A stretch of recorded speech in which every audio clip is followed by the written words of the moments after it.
بسم اللہ الرحمن الرحیم۔ السلام علیکم۔ حضرت ابو ہریرہ رضی اللہ تعالی عنہ سے روایت کرتے ہیں کہ نبی کریم صلی اللہ علیہ وآلہ وسلم نے فرمایا، جب تو نے اپنے مال کی زکوٰۃ ادا کر دی تو تم نے اپنا فرض ادا کر دیا، اور جو شخص حرام مال جمع کرے پھر اسے صدقہ کر دے تو اسے اس صدقے کا کوئی ثواب نہیں ملے گا بلکہ اس کا بوجھ اس پر ہوگا۔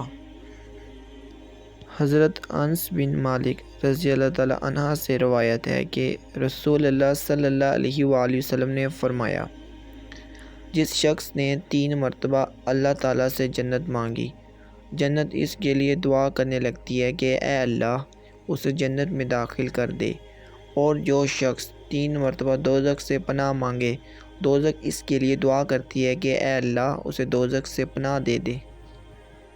فرمان مصطفیٰ صلی اللہ علیہ وآلہ وسلم کہ جب انسان مر جاتا ہے تو 3 اعمال کے علاوہ اس کے عمل منتقل ہو جاتے ہیں۔